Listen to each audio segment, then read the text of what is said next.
चलिए दोस्तों, स्वागत है आपका हमारे YouTube channel learning tree education hub में। आज हम देखेंगे एक्सरसाइज 1.2 का पहला क्वेश्चन है कि निम्नलिखित संख्याओं को अभाज्य गुणनखंडों के गुणनफल के रूप में व्यक्त कीजिए। निम्नलिखित संख्याओं को अभाज्य गुणनखंडों के गुणनफल के रूप में व्यक्त कीजिए। पहला क्वेश्चन है 140। तो जो हमारी गुणनखंड विधि है उसमें जो हमारी संख्या गुणनखंड के रूप में आती है वो सभी अभाज्य संख्याएं आती हैं। जैसे पहले काटेंगे इससे दो, इसको 2 से 2 7 14 70, 2 से काटेंगे 35 35। अब ये 2 से कटेगा नहीं, इसे काटेंगे ना, 3 से कटेगा, ये कटेगा आप 5 से, 5 7 35, 5 एकम 5। तो यहाँ पे लिखेंगे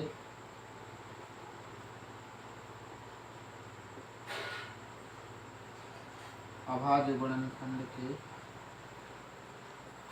रूप में क्या हो जाएगा, ये 2 गुणा 2 गुणा 5 गुणा 7। इस तरह से ये हो गया हमारा पहला क्वेश्चन। देखते हैं दूसरा क्वेश्चन। क्वेश्चन नंबर दूसरा क्या लिखा है, इसमें लिखा है 156 को अभाज्य गुणनखंड के रूप में लिखिए। तो 156 के अभाज्य गुणनखंड, इसको शॉर्ट ट्रिक में कैसे लिख सकते, कि इसे लिख सकते हैं 13 इंटू 12 को लिखा जा सकता है 2 इंटू 2 इंटू 3 इंटू 13।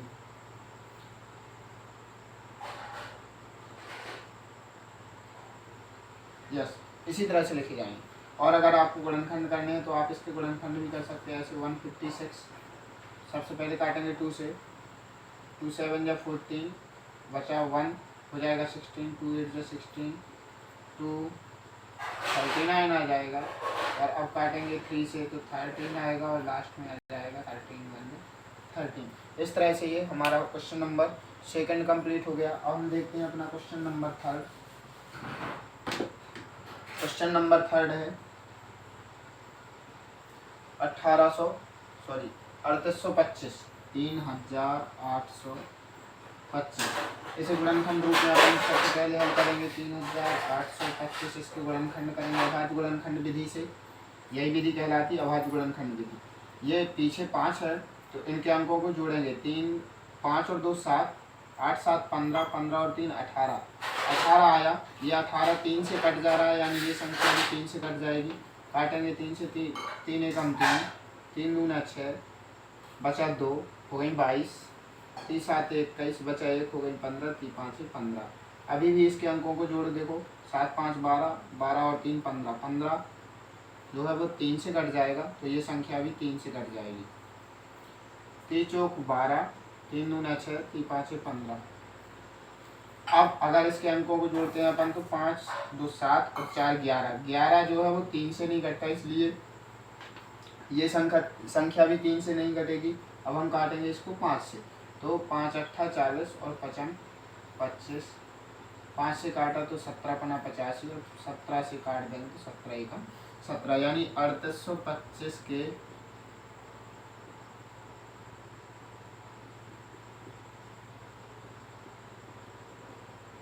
अभाज्य गुणनखंड क्या हो जाएंगे, 3 गुणा 3 गुणा 5 गुणा 5 गुणा में 17। इस तरह से ये हमारे इसके भी अभाज्य गुणनखंड हो गए। अब हम देखते हैं अगला क्वेश्चन, चौथा क्वेश्चन नंबर 4। चौथा क्वेश्चन क्या है, क्वेश्चन नंबर 4 में उसमें लिखा है चौथे क्वेश्चन में कि 5005 को, चौथा पहले का चौथा है, इसको 5005 को अभाज्य गुणनखंड के रूप में व्यक्त कीजिए। तो सबसे पहले अपन गुणनखंड विधि से इसके गुणनखंड करेंगे। अंकों को जोड़ेंगे, 5 और 5 आ जाएगा 10, 10 3 से विभाजित नहीं होगा, यानी ये संख्या भी 3 से विभाजित नहीं होगी। तो अब ये संख्या केवल और केवल 5 से काट के देखेंगे, 5 एकम 5, 0 का 0, 0 का 0, 5 एकम 5, 1001, 1 1 हो गया 2, 1 1 हो जाएगा 2। चलो इसको अब हम काटेंगे, इसको 7 से काटेंगे तो 7 एकम 7 बचा 3 हो गई 30, 7 चौको 28, 30 में से 28 गया, बची 2 हो गई 21, 7 तिया 21। अब इसे काटेंगे हम 11 से, 11 एकम 11 बचा 3 हो गई 33, 11 तिया 33, फिर काटेंगे 13 से, 13 एकम 13। तो यही है अभाज्य गुणनखंड विधि। इसमें हम क्या लिखेंगे, अतः 5000 5 के अभाज्य गुणनखंड क्या हो जाएंगे, 5 गुणा 7 गुणा 11 गुणा में मेरा आंसर। अब हम देखेंगे पहले का क्वेश्चन नंबर 5वां। ये हो गया क्वेश्चन नंबर 4। अब हम देखते क्वेश्चन नंबर 5वां। पहले का क्वेश्चन नंबर 5 क्या लिखा है क्वेश्चन नंबर 5 में। 5वां क्वेश्चन है 7429, 7429 ये है क्वेश्चन। इसके हम अभाज्य गुणनखंड विधि से गुणनखंड करेंगे। 7429, एक बार ज़रा वीडियो चेक कर लें, वीडियो एकदम सही चल रहा। अब हम इसके अभाज्य गुणनखंड विधि से गुणनखंड करेंगे। सबसे पहले हम इसको काट के देखेंगे। देखो ये संख्या 2 से कटेगी नहीं क्योंकि पीछे विषम संख्या है। 3 से काटने के लिए हम इसके अंकों को जोड़ेंगे तो 9 2 11, 11 4 15, 15 और 7 22, 22 3 से नहीं कटता, 22 3 से पूरा पूरा विभाजित नहीं होता, इसलिए ये संख्या भी 3 से पूरी पूरी विभाजित नहीं होगी। अब हम देखते हैं 5 से, तो कोई भी संख्या अगर 5 से कटती है तो उसके पीछे या तो 0 होना चाहिए या फिर 5 होना चाहिए। इसमें ना तो पीछे 0 है और ना ही 5 है, तो ये संख्या 5 से भी नहीं कटेगी। इसके बाद हम देखेंगे 11 से, 11 से भी नहीं कटेगी, ये संख्या कटेगी अब अपनी 17 से। 17 से काट के देखेंगे तो 17 दूनी 34, 17 तिया 51, 17 चौको 68 हो, बचा 6 हो गई 62, 17 चौको 68, 17 3 51, बची 11 हो गई 119, 17 7 119, 437 आया। इसको काटेंगे हम 19 से, 19 दूनी 38, 19 दूना 38 और बचा कितना 5, 38 5 43, 5 बचा हो गया 57, 19 3 57। अब काटेंगे हम इसको 23 से, 23 से 23 यानी 7429 के अभाज्य गुणनखंड क्या हो जाएंगे, 17 गुणा 19 गुणा 23। ये हो गया हमारा आंसर। इस तरह से हमने पहले के 5 सवाल हल कर लिए। अब हम देखते हैं दूसरे क्वेश्चन का पहला। अपने सामने किताब रखिएगा और किताब से क्वेश्चन पढ़ के लिखते जाइएगा। सवालों को हल करने की प्रैक्टिस कीजिए, धीरे धीरे सवाल समझ में आने लगेंगे। दूसरे का पहला सवाल क्या है। पहला सवाल उसने कहा है कि पूर्णांकों के निम्नलिखित युग्मों के HCF और LCM ज्ञात कीजिए। इसकी जांच कीजिए कि दो संख्याओं का गुणनफल बराबर HCF इंटू HCF। तो हमारे पास एक फॉर्मूला है, क्या है, उसने कहा कि इसकी जांच करना है। दो संख्याओं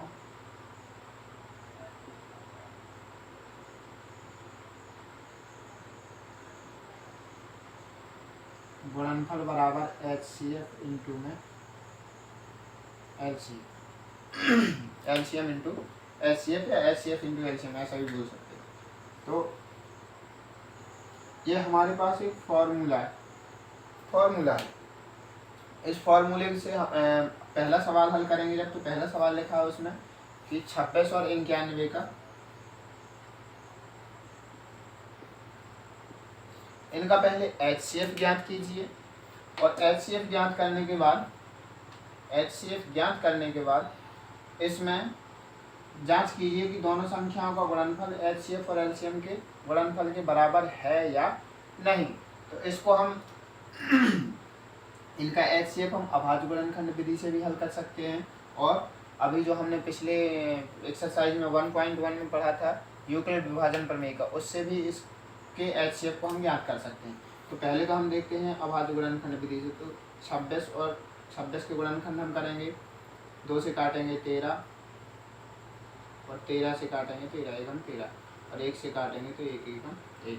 फिर काटेंगे 91 को, तो हम काटेंगे इसे किससे 7 से, तो ये हो जाएगा 13 और फिर काटेंगे 13 से तो 13 एकम 13 और लास्ट में काटेंगे 1 से तो 1 एकम 1। ये हो गया। तो देखो 26 के जो गुणनखंड आए वो अभाज्य गुणनखंड विधि से क्या आए हैं 26 के 1 गुणा 2 गुणा में 13 और जो 91 के आए हैं 91 के आए हैं 91 के गुणनखंड क्या है 1 गुणा 7 गुणा 13। तो देखो HCF का मतलब क्या होता है, HCF का मतलब होता है हाईएस्ट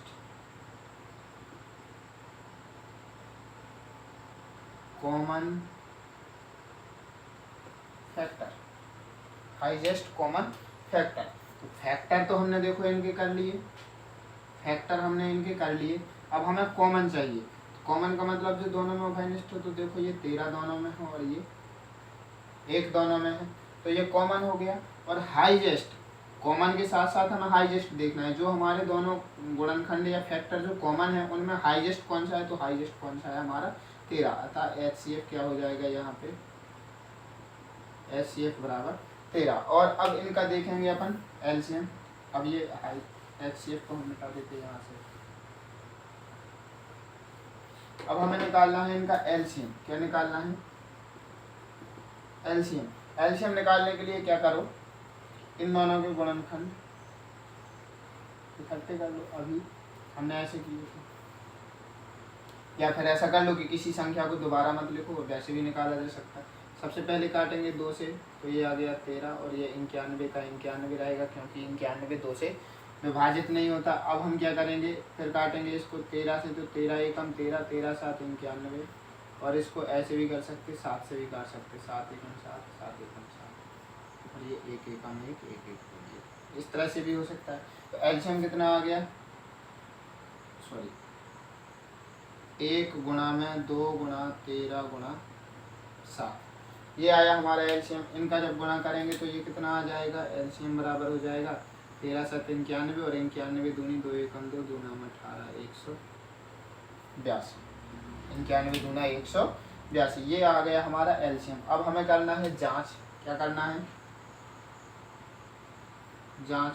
और जांच में हमारा वही जो ऊपर हमने सबसे फॉर्मूला लिखा है वही फॉर्मूला यूज करेंगे। क्या लिखा है फॉर्मूला, दोनों संख्याओं का गुणनफल, यानी एक संख्या में 26 दी गई थी और एक संख्या दी गई थी 91, इन दोनों का गुणनफल बराबर किसके होगा, HCF गुणा LCM के, HCF गुणा LCM के।